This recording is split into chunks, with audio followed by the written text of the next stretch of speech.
The winter of 1812 wrapped the northern moors of England in a silence so absolute that even the wind seemed to hesitate. The Duke of Ashbourne rode through that desolation, his black stallion cutting a solitary path across the white expanse. Edward Blackwell had long been called Ruthless, by Parliament, by rivals, by those who mistook his precision for cruelty. He had earned the name with every cold dismissal, every unflinching decision that secured his title and silenced dissent. Yet beneath the iron of his reputation lay a hollowness that no wealth nor war medal could fill. As the sky bruised into twilight, a shattered carriage came into view, half buried in snow beside the frozen stream. A single wheel turned idly, creaking in protest against the wind. He slowed his horse, dismounted, and approached. Among the wreckage, he found her, a young woman curled against the broken door, her gown torn and her gloved hands stiff with frost.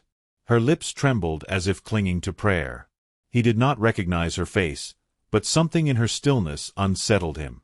There was neither panic nor plea, only quiet endurance, as though she had already accepted whatever fate found her here. "Are you alive?" he demanded, his tone sharp out of habit more than concern. When she stirred faintly, relief crossed his face, quickly masked by severity. He lifted her into his arms. She was light, too light, and her skin burned with the cold of someone near death. He turned toward the distant lights of Ashbourne Manor, muttering a curse at the storm and at himself for caring. By the time they arrived, the household had gathered in hushed astonishment. No one had ever seen the Duke bring home company, much less a half-frozen stranger. Servants rushed forward, but his command cut through their whispers. "Summon the physician. Prepare the east chamber. And not a word beyond these walls." His voice was even, but his eyes lingered on the woman's still form longer than they should have. She awoke 3 days later beneath thick quilts, the crackle of fire close by. Her surroundings, embroidered drapes, polished mahogany, the faint scent of lavender, told her she was in a noble house. The memory of the storm returned, followed by shame. She had been found helpless, unprotected. A soft knock preceded the housekeeper's entrance. "His Grace saved you from the moors," the woman said curtly. "You are fortunate indeed." There was no warmth in the statement, only restrained judgment. Later that evening, when the Duke entered, Clara Harwood struggled to rise. She had heard the name whispered by the servants. Ashbourne, the Duke who ruined rivals with a pen stroke and froze every room he entered. She curtsied weakly, eyes lowered. "You need not rise," he said, his voice controlled, measured. "You were found in distress. You will remain until you are well enough to travel." His gaze assessed her, not unkindly, but as one might study a puzzle best kept unsolved. "May I know to whom I owe my rescue?" she asked, her voice trembling with both gratitude and caution. "I am Edward Blackwell," he replied. "And you are—" "Clara Harwood," she whispered, ashamed of the name that carried more infamy than honor. Her father's debts had bankrupted their estate. Her family had vanished from London's regard in disgrace. She had been traveling to distant kin, seeking a position as a companion. She did not tell him this. The less known, the safer. The days that followed unfolded in uneasy rhythm. She regained her strength and, restless in her gratitude, began to assist where she could, helping in the library, arranging flowers, stitching torn linens. The household found her polite but proud, too refined to be a servant, too fallen to be a guest. Whispers bloomed like ivy, that the Duke had brought home a paramour, that perhaps his notorious heart had found its first thaw. When these murmurs reached Clara's ears, her cheeks burned, not from guilt but humiliation. The Duke, though aware of the gossip, did nothing to dispel it. He appeared rarely, always at the edge of her awareness, crossing the corridor, reading by the fire, pausing when she entered the drawing-room as if debating whether to speak. His silence, paradoxically, made her presence impossible to ignore. She sensed a battle within him, a man disciplined by solitude now disturbed by an unfamiliar tenderness. One evening, unable to bear the heavy courtesy between them, Clara approached him in the library. "Your Grace," she began softly, "if my stay here brings discomfort or scandal, I would rather take my leave. I will not be the cause of unrest in your home." Her voice was steady, though her heart pounded. He did not look up immediately. "You assume too much, Lady Harwood," he said finally. "The world will always find reason to gossip. It is their pastime." His tone carried an edge, but not towards her. "I brought you here because no one else would have found you in time. That is all." "That may be all to you," she replied, "but to me it is everything." The candor in her words startled them both. She turned to leave, but his voice stopped her. "You speak as though gratitude were a debt. It is not." When she faced him again, there was something unreadable in his expression, perhaps regret, perhaps longing quickly buried. That night, as snow fell again across the estate, Clara stood by the window of her chamber. Below, the courtyard gleamed under moonlight, each stone glistening with frost. In the quiet, she could hear faint music drifting from somewhere below, an old melody, unfamiliar yet comforting. Following the sound, she found herself before the library door. Through the crack she saw him, seated at the piano, his fingers moving with restrained grace. The man society called Ruthless was playing with such melancholy that she felt it pierce through every layer of caution she'd built. He sensed her presence but did not turn. "Do you play?" he asked, his voice softer than she had yet heard it. She shook her head. "Then listen," he said simply. "It is better than silence." She did, standing in the doorway, uncertain whether to thank him or flee from the strange ache forming in her chest. Days later, a letter arrived for the Duke, sealed with a noble crest. Whatever it contained darkened his mood. He withdrew into solitude, and the air of the manor thickened with unease. Servants avoided eye contact. Clara, sensing a change she could not name, kept to herself. It was during this silence that she overheard two maids whisper near the staircase, words sharp as frost. "She'll be gone soon. The Duke's pride will not suffer a scandal." Then perhaps he should not have saved her. Laughter followed, quick and cruel. Clara walked past them without a word, but her composure cracked when she reached her room. For the first time, she wished the snow had taken her that night, anything to escape this constant reminder of her place between gratitude and disgrace. She sat before the fire until the embers dimmed, unaware that the Duke stood unseen beyond the half-open door.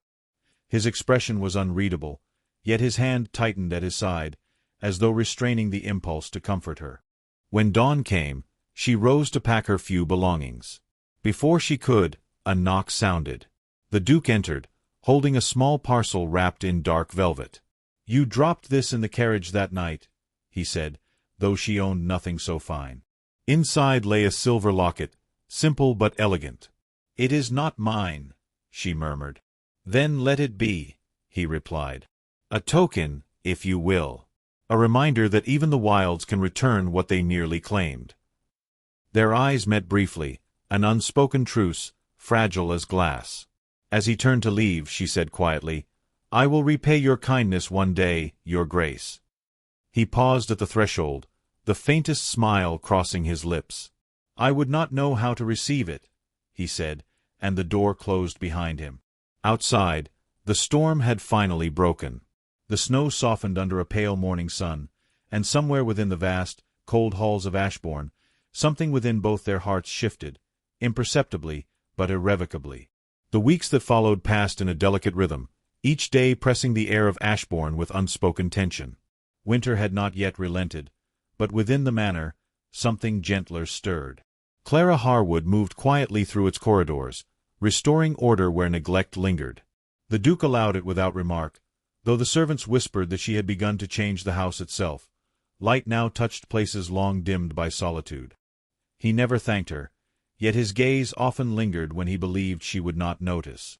He seemed both drawn and repelled, a man unaccustomed to warmth, uncertain what to do with it. One morning, while the Duke was away on estate matters, a small parcel appeared upon Clara's writing desk. The wrapping was modest, the seal unmarked.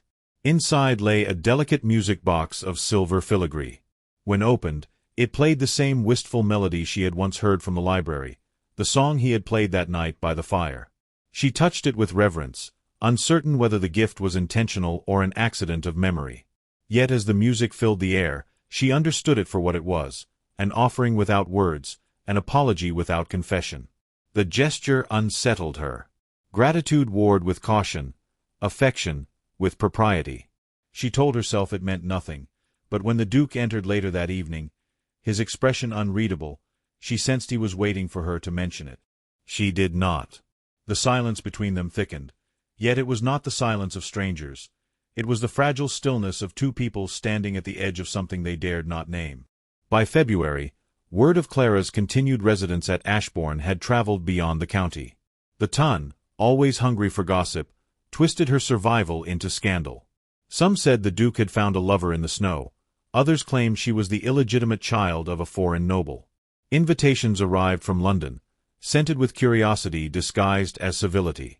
The Duke must show his face, his steward urged. Too much silence invites ruin. Edward Blackwell agreed, though his reasons were far from political. He could not bear the idea of others defining her story before she could reclaim it herself. He announced a winter gathering at Ashbourne, a modest assembly, he claimed, though every noble house within 100 miles sought invitation. Clara protested quietly when she heard of it. "It will not be kind to me, your grace," she warned. "The world rarely is," he replied. "But you will not face it alone."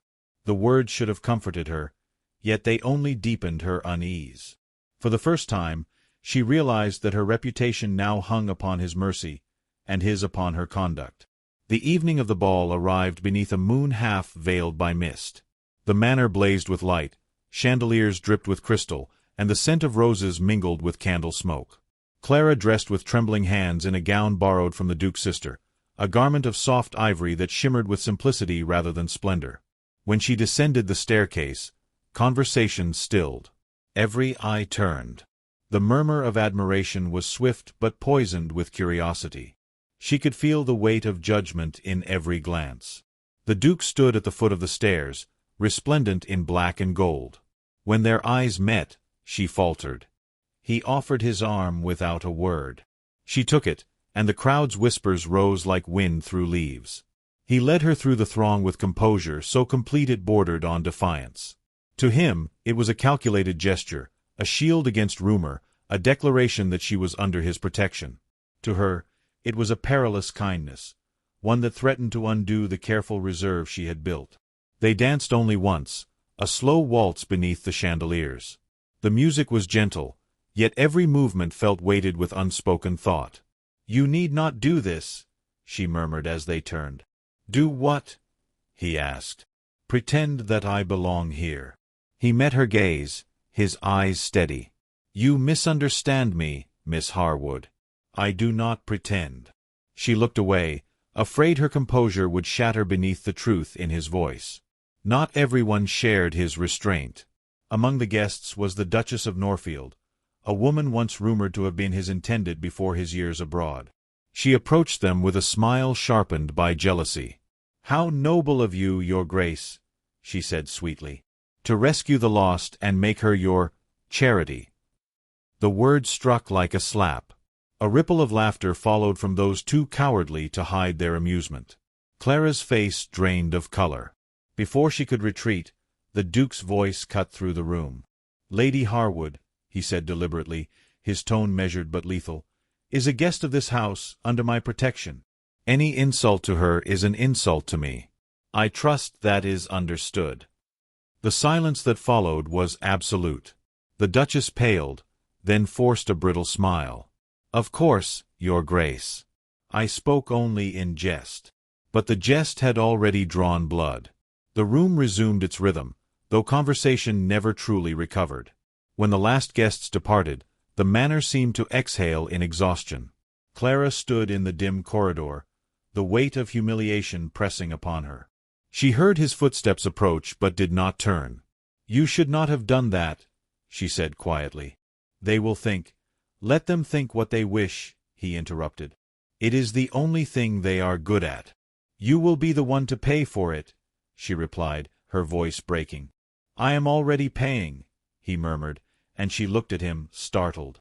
His eyes, usually guarded, held something fierce yet wounded.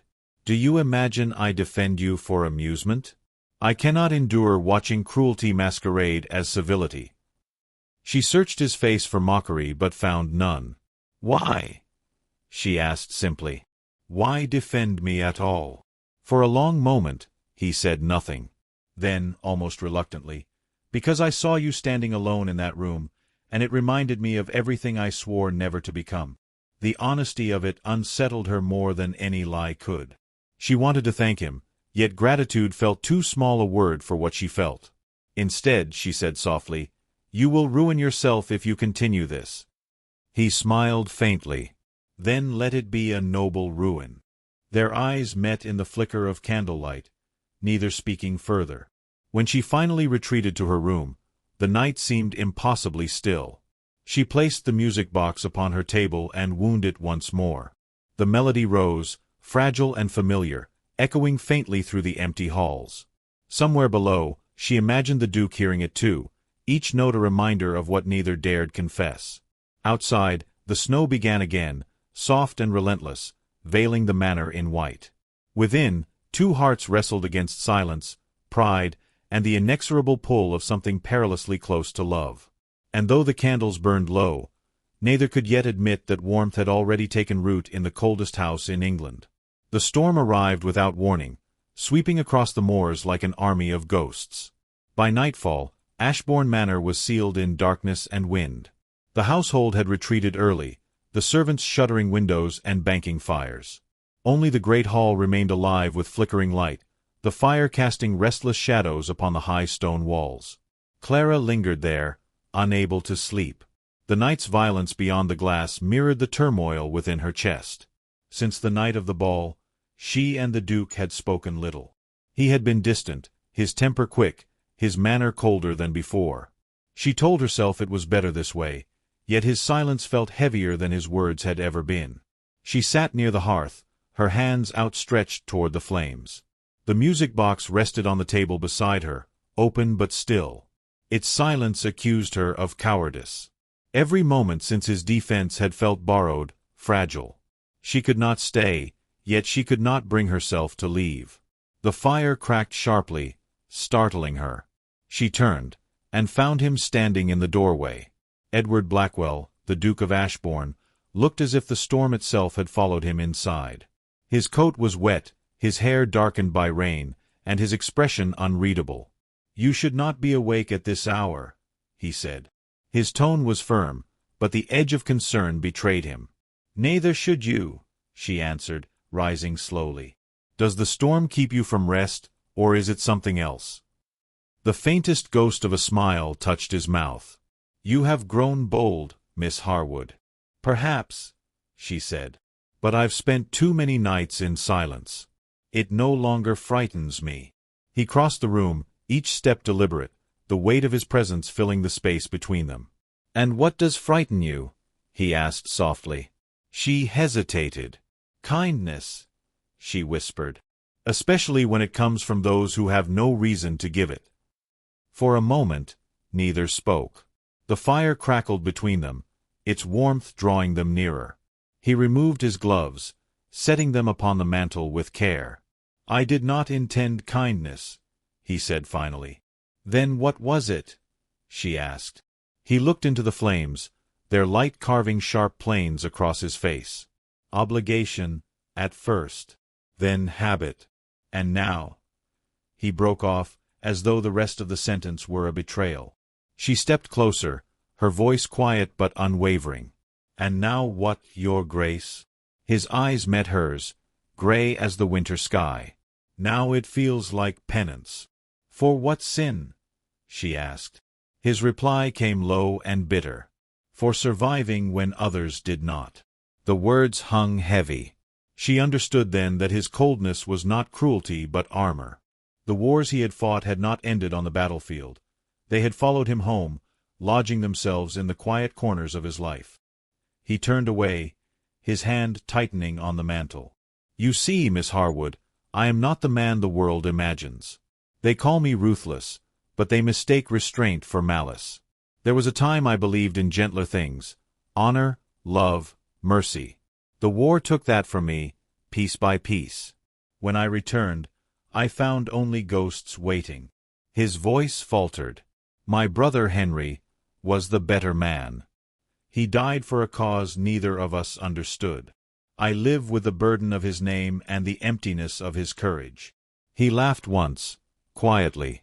Perhaps that is why I found you on the moor. The world delights in cruel symmetry. She approached until the firelight touched them both. And yet you saved me, she said softly. You could have passed me by. He turned to face her. Do you imagine I am noble enough to explain why? No, she said. But I think you needed to. Her gaze did not waver. We both did. He studied her, the severity of his features softened by exhaustion. Tell me, he said, what were you doing in that storm? She hesitated before answering. Running from disgrace, she admitted. My father lost everything before he died, his title, his friends, our home. I was to travel to Bath to serve as a governess. I told myself it was independence, but truly it was exile. I thought if I left quickly enough, the shame would not follow. And did it? He asked. Of course, she said. Shame travels light. He smiled faintly, but there was sadness in it. You carry it with grace. Grace has little to do with it, she replied. It is simply the art of appearing unbroken. He regarded her for a long moment, and when he spoke again, his voice was gentler. You are not what I expected. And what did you expect? She asked. A frightened girl clinging to gratitude. Instead, I find a woman who looks at me as though I am the one who needs saving. Her breath caught. Do you? I no longer know, he said. The wind roared outside, the sound swelling like the sea. Within the hall, time seemed suspended. She felt the urge to step closer, to bridge the aching distance between them, yet propriety anchored her where she stood. You should hate me, he said suddenly, for endangering your name, for letting them speak as they do. I do not, she answered. I cannot. Why? He demanded. Because you are the first person who has seen me and not looked away. The admission silenced them both. He turned his gaze to the fire, his jaw tense, as though holding back words too dangerous to release. Then, slowly, he reached into his coat and withdrew a small locket. It belonged to my mother, he said. She wore it until the day she died. I kept it because I believed it carried what little goodness remained of her. I cannot seem to bear it any more. He extended it toward her. Take it. She shook her head. I cannot accept that. You can, he said. Because I believe it should belong to someone who still believes in gentleness. She accepted it with trembling hands. The locket was warm from his touch, its engraving delicate but worn. Thank you, she whispered. Do not thank me, he said quietly. If anything, I should thank you. You have reminded me that warmth still exists. His voice faltered on the last word, as if he feared it. Outside, thunder rolled across the moor, echoing like distant cannon fire. He flinched almost imperceptibly, the reflex of a soldier who could not unlearn war. Without thinking, she laid a hand upon his arm. You are home now, she said. The battle is over. He looked down at her hand, then at her face, his expression raw, unguarded. Is it? He asked. Before she could answer, a sharp knock interrupted them. The steward entered, breathless, holding a letter sealed with royal insignia. Forgive me, Your Grace. This arrived by express courier from London. The Duke took it, his eyes narrowing as he read. Clara waited, uneasy. When he spoke, his tone was clipped, formal. The Prince Regent's secretary writes to remind me of my obligations in Parliament, and to caution that rumors from Ashbourne have reached the capital. He looked at her, the weight of duty closing around him once more. They threaten to strip me of my position if this arrangement continues. Clara's heart sank. I never meant to cause harm. You have not, he said. They simply fear what they cannot comprehend, a man who dares act without permission. He folded the letter and set it aside. For a moment, he seemed lost between rage and despair. Then softly he said, You are costing me everything, Clara, and I find I cannot bring myself to let you go. The word struck her like both wound and benediction. She could not answer. Her throat tightened with feeling she had no right to speak. The fire guttered low, casting them in half-shadow. He looked at her as though memorizing a farewell, then turned toward the storm beyond the window. "Go to your chamber," he said at last, his voice rough. "Tomorrow we will decide what must be done." She wanted to argue, to beg him not to retreat into duty, but something in his posture told her the moment would break if she spoke. So she curtsied faintly and withdrew. When the door closed, he pressed his hands to his face, as if the confession had drained what remained of him. Outside, lightning illuminated the moor, and within the manor, two souls kept vigil, one in love, one in denial, both haunted by the knowledge that dawn would demand a choice neither was ready to make. The storm that had once defined their first meeting returned that night, though gentler, more sorrowful, as if the heavens themselves mourned the long silence between them. The Duke of Ashbourne stood by the window of his grand study, the same place where he had once resolved never to feel again. The fire burned low, casting only a faint, uncertain glow upon his face. He had sent word to Eleanor that he wished to see her, though every instinct told him she would not come. Too much had been said, or left unsaid, between them. Yet when the door creaked open and her soft silhouette appeared, drenched from the rain, he realized that the ache of waiting had always been for this moment.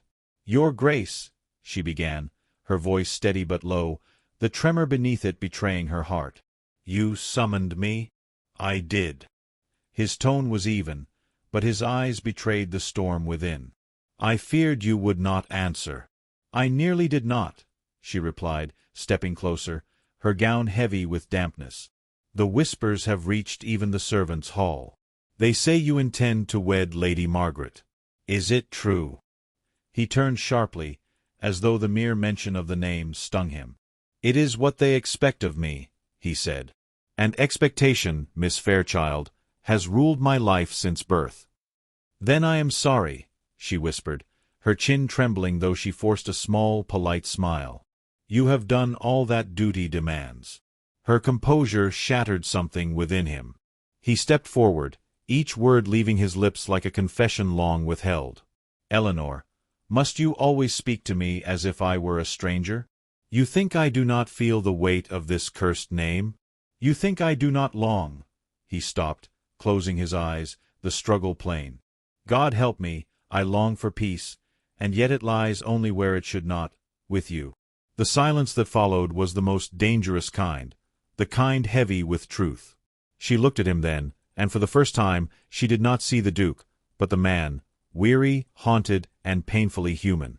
"You mistake kindness for affection," she said, her voice unsteady, though her eyes shone. "Whatever warmth you found in me will fade, Your Grace. It must." He shook his head. "It has not faded. It has burned through every wall I built to keep you from me." He moved toward her slowly, reverently, as though afraid to startle her into flight. "I have faced death, disgrace, and exile, but I cannot endure the thought of a life without your light in it." She turned from him, her breath shallow, her hands trembling as they brushed the back of a velvet chair. "And what of society?" she murmured. "What of your rank, your estate, your promises? A duke does not marry a woman found half dead on the moors." He stepped closer still, his voice dropping to a near whisper. "Then let them say what they will. Let the gossips choke on their scandal. I will not live as a shadow in my own life." Her eyes lifted to meet his, and in them he saw the final barrier falter. For a long, aching moment, neither spoke. Then, unable to resist the gravity that had pulled them together since that winter's night, he took her hand in his.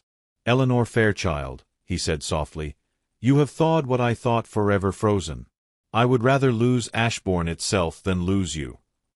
She exhaled a trembling breath, tears glimmering like the reflection of firelight. "You will ruin yourself," she said. "Then let me be ruined," he answered, his voice breaking with quiet fervor. "But let me be ruined honestly, in love, not in pride." The fire crackled, and time seemed to slow. She searched his face, seeing not the ruthless Duke the world whispered of, but the man who had knelt beside her on the moors, who had shielded her from the cold without expecting gratitude. Slowly, she let her hand rest fully within his. "Then let us both be ruined," she said, barely above a whisper. When he drew her into his arms, it was not the embrace of triumph, but of surrender, two souls weary of fighting themselves. The storm outside deepened, rain thrumming against the windows, but within the study the world grew still. His forehead rested against hers, his breath unsteady. "Forgive me," he murmured, "for every cruel word, every moment I pretended not to care."